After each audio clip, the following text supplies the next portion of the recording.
YouTube, what the crap's going on? Heir of Cathay here, and I'm going to be bringing Zhao Ming, the Iron Dragon, up against Indypride's Lamian Vampire Lord and his Vampire Counts.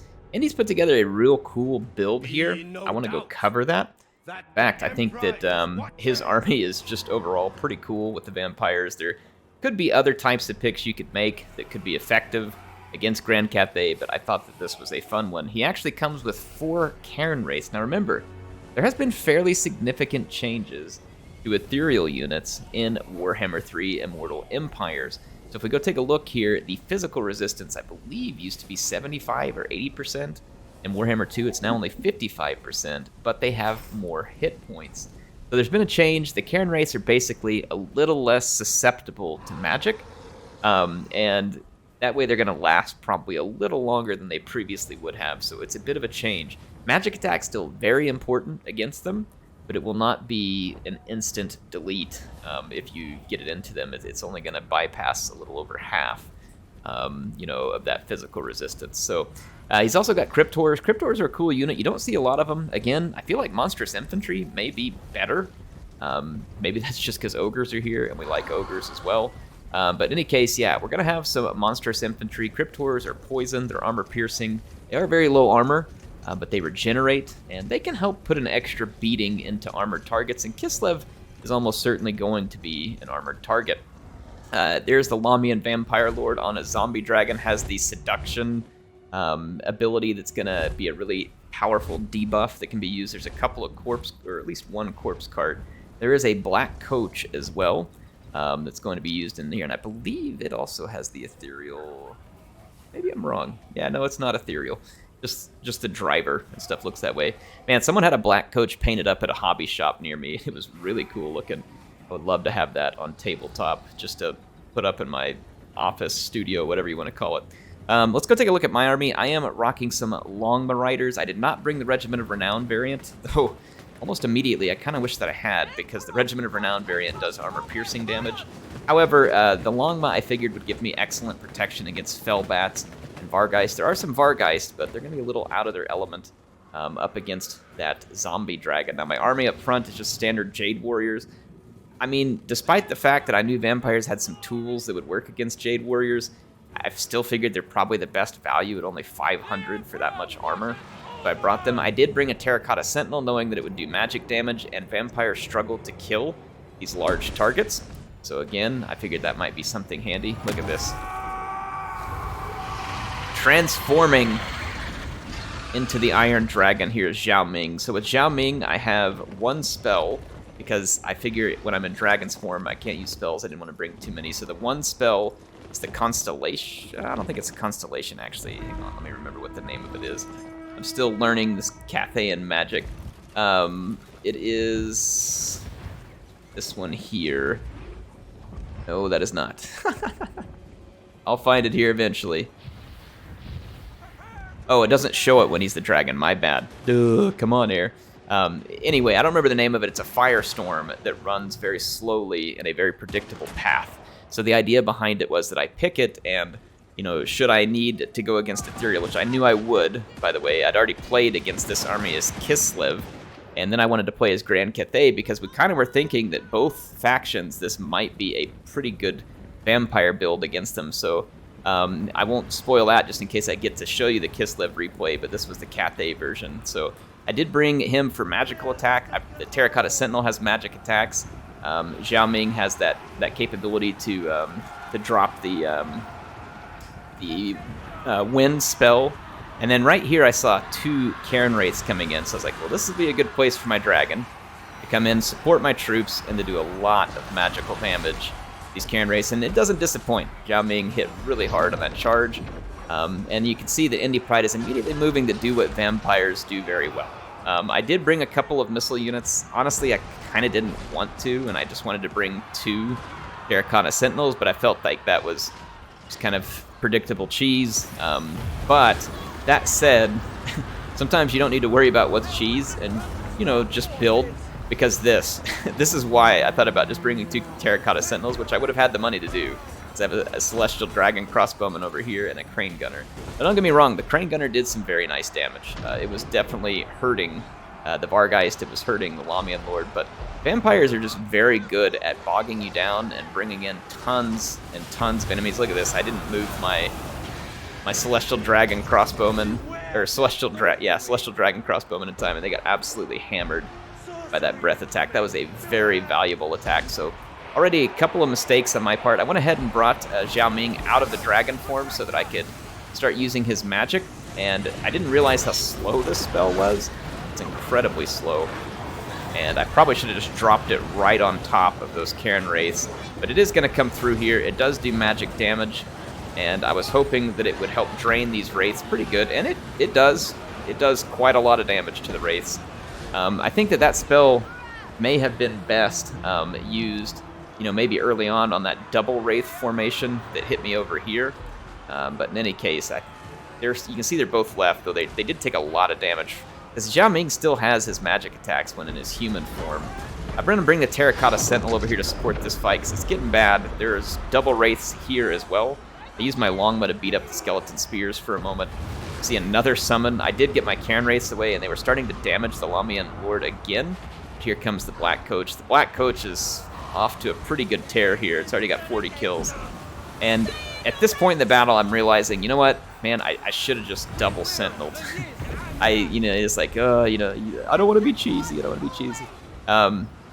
Again, mindset. I think we talked in the last video how much mindset can play in. I had that bias against the Skull Crushers, yet they ended up being the better unit. And here, I have this mindset where it's like, I don't want to be cheesy, but that was the right pick. The Terracotta Sentinel would have given me another massive entity that Indypride would have had to kill, and you can see he doesn't really have great units for killing massive entities. That would give me a dragon, 2 sentinels, and the Longbow Riders. And then now all the summons don't really do Cathay area the vampires any good, because there's nothing to really bog down, right? That would have definitely been the better play here. But let's see what I can make of this. The battle isn't over yet. I'm going to fight my hardest and make sure that I can stay in this. I'm going to go ahead and transform back into the dragon because I was low on magic.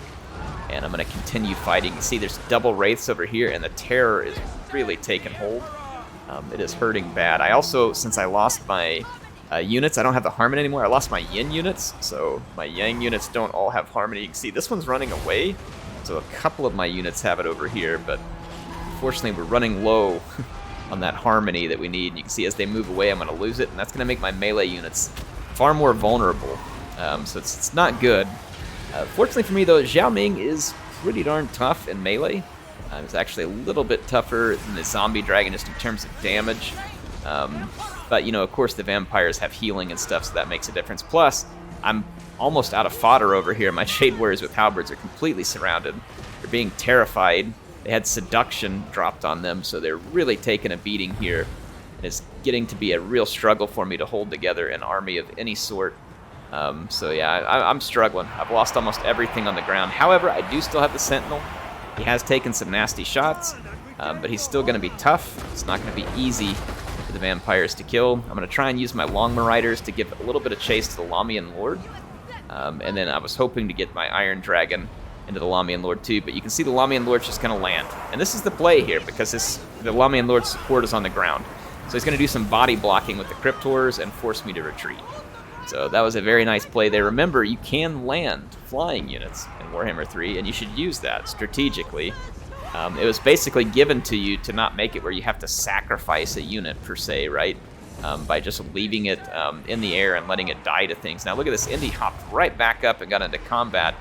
And I was busy going after some Wraiths, and so my Longbow Riders are going to be caught. Honestly, I need to just run away, and I think that's what I end up doing. Yeah, I'm just going to take these units and run away. Not just give them a freebie here.